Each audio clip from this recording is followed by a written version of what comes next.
Hey rollerbooters, welcome back. So you're here because you want to learn how to grind on your skates, grind different obstacles, and that is fantastic. That's one of my favorite things to do. Probably is my favorite thing to do on skates is grinding rails, doing switch ups.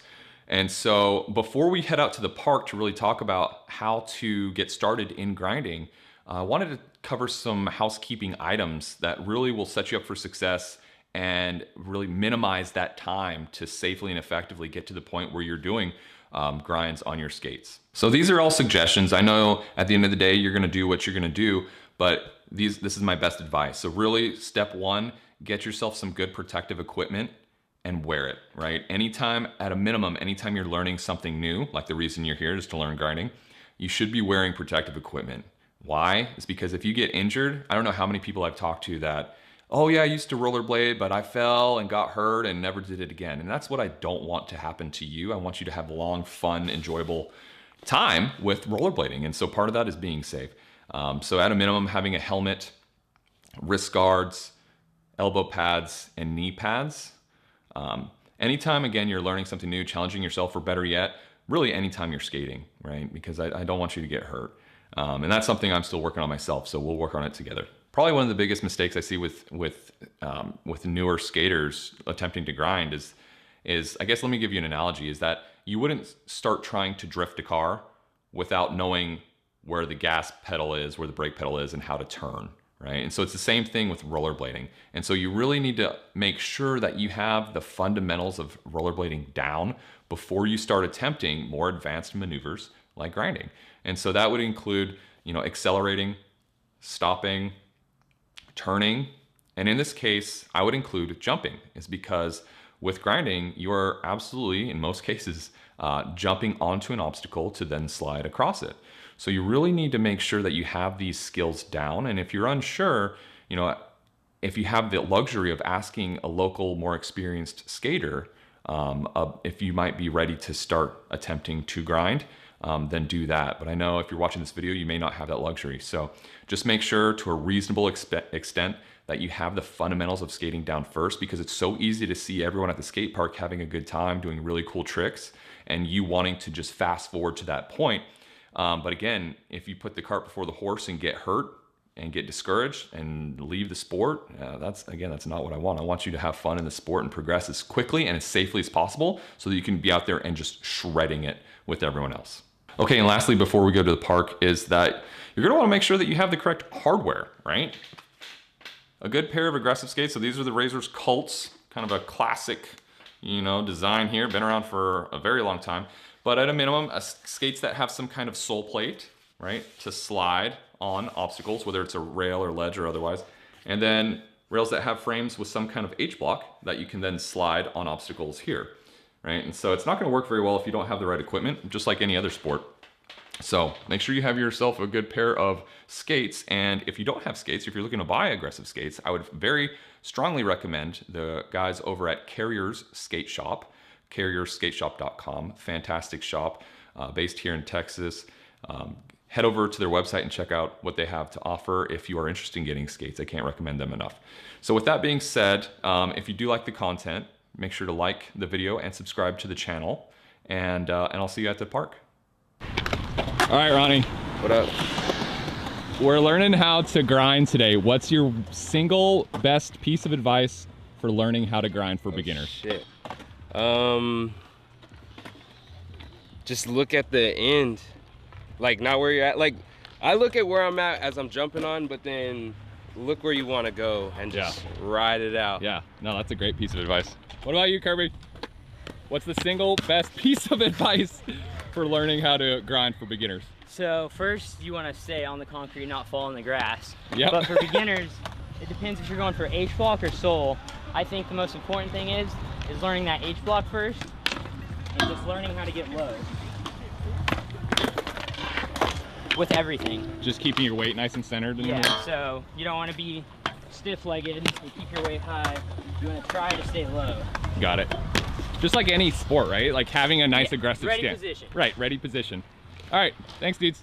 All right, rollerbooters, so we're here out at the park, and so to start things off, we need to kind of figure out which foot is going to be our dominant foot. And so each skate has a sole plate on the outside of each skate.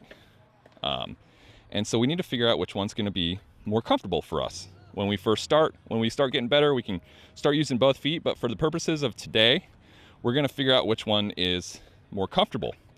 And so for me, for instance, I'm left foot dominant. I use my left sole plate for probably most grinds. And so for you to kind of figure that out, I would recommend coming to some kind of ledge like this with grass and stepping up over and over until you figure out which side is a little bit more comfortable. And so we'll show some close-ups of that right now. And once you figure that out, you just want to really start building some muscle memory. Just stepping up over and over and over, building that muscle memory, finding that sole plate nice and solid, and then kind of standing up on it and putting some weight on it.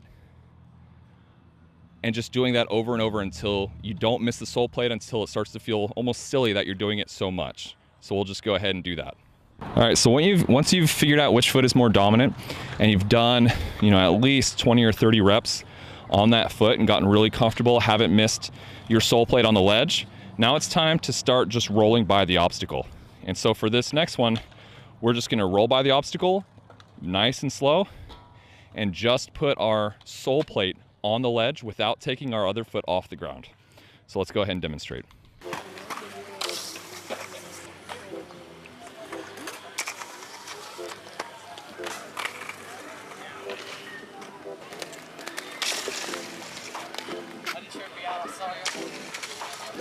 And then once you get comfortable doing those step-up machios without taking your foot off the ground, try very slowly to start taking your other foot off the ground, placing more weight onto that skate, that sole plate that's sliding nice and slow.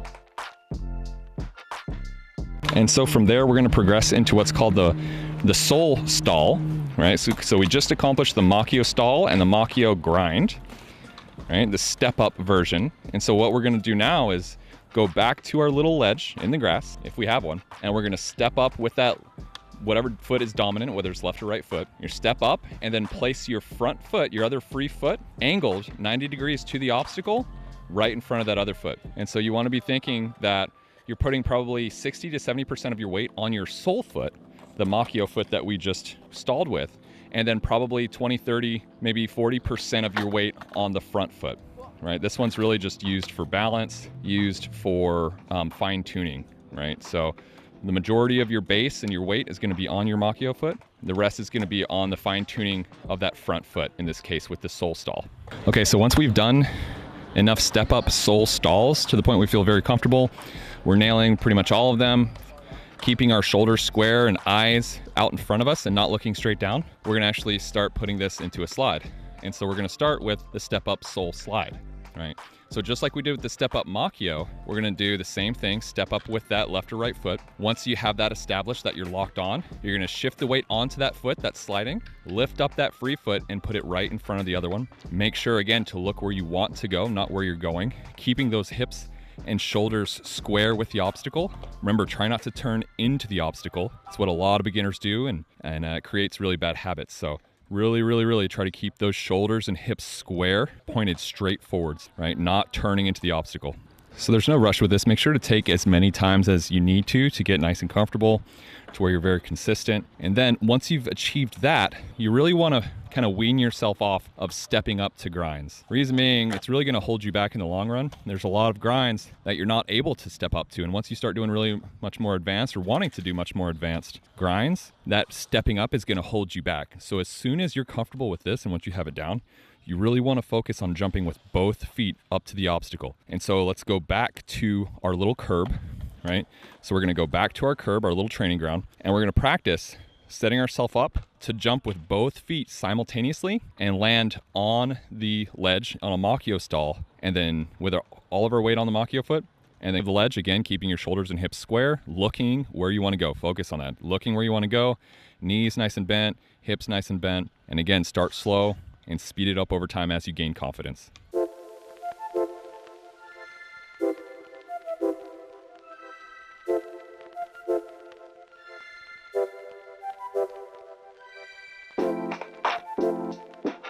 All right, so then once we've mastered jumping up to the Machio with both feet simultaneously, and we can get it more times than we fail, we're getting nice and comfortable.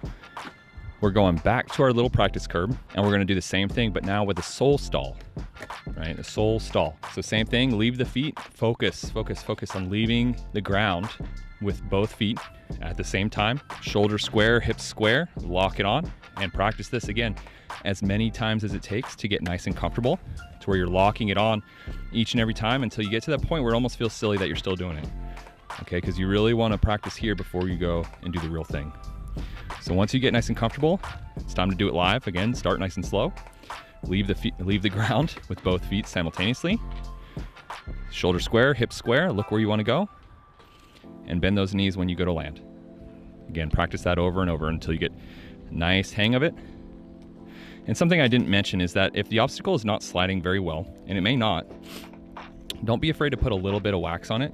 Just a candle from either, buy skate wax, either online or in the shop, or you can just do like I do most of the time and stop at the dollar store and get a cheap candle to wax up the rail or the ledge with. So don't be afraid to do that.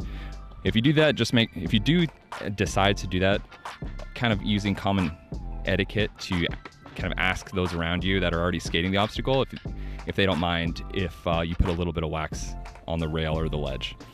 Okay, so once we've got that down where we can jump with both feet simultaneously onto sole grind, hold it all the way to the end and land going forwards, we know that we've pretty much got it. And really one of my favorite ways to really know that you've got this down is to be able to 180 out of the trick. And obviously you don't want to try this until you really, really get comfortable. But one way to really test if you've got this down is to 180 away from the obstacle, right? So your feet lock on in that sole grind, and then you 180 away from the obstacle. And that way you really, really know that you have control over what you're doing, over your weight distribution. Because again, what most beginners do with this grind is end up landing fakie towards the obstacle itself, which is really just the natural way your body kind of pushes you towards, but it doesn't demonstrate perfect control. And so again, the kind of my favorite test for this is to be able to 180 out the opposite direction. And that demonstrates a great amount of control. So once you've gotten that down, we're going to talk a little bit about a front side grind. And so we talked earlier about the H blocks, which are those grooves in the middle of your frames between the two center wheels. So now we're going to move on to what's called the front side grind. But we're going to start just like we did before with the front side stall. And so to do this, we're just going to start by facing the obstacle directly. So we start from the very simplest option. We're going to bend our knees, jump with both feet simultaneously, and jump up to where your H blocks, those little grooves between the center wheels on your frames there, land simultaneously on the curb, balance, and then jump off. And again, we're going to do this over and over until we really get the hang of it, until we get those H blocks right there in the groove each and every time. And we're just going to keep doing that until we're comfortable. Once we've done that, we're going to move to either a ledge or a very small rail, and moving very, very, very slowly, you're just going to jump on. You're just going to jump onto it, keeping your knees slightly bent, hips slightly bent, shoulders square, weight evenly distributed over both, kind of the middle of both feet. Slide for just a couple inches and then hop off. Repeat that time and time again until you get a lot more comfortable. Start to speed it up, start to slide on the rail or ledge a little bit longer, and then progress from there. All right, rollerbladers, well, there you have it. I guess at the end of the day, the biggest thing here is just enjoy the process, right? Have fun, don't rush it. You will get there and you will be a shredder one day. Just don't hurt yourself too badly in the process getting there. So, these grinds, the Machio, the sole grind, and the front side, are really the foundational grinds to then deviate from. There's a whole world of grinds out there once you get these down. I'll put a card in the corner, I think over here. Hopefully it's not on the other side. Of the weirdest grinds out there. So there are plenty to do, but You really need to get the foundational skills down first. And so if you do have any questions, please feel free to ask down in the comments section. I will answer each and every one of them. And in addition to that, always, if I had one last thing to say is that please always be receptive to constructive criticism, as you're learning. And even if you're an OG, an old dog still learning some new tricks, put your ego aside and take advice. I think the biggest piece of advice is to listen to all pieces of advice and then select which ones are appropriate and which ones you want to use. And then to the OGs out there, please let me know what other aspects of learning grinding I could have touched on. Let me know down in the comments and I will pin the best comment so that everyone can learn from it. And I appreciate that. So as always, like and subscribe if you do like the comment. I'm sorry, if you do like the content. It helps get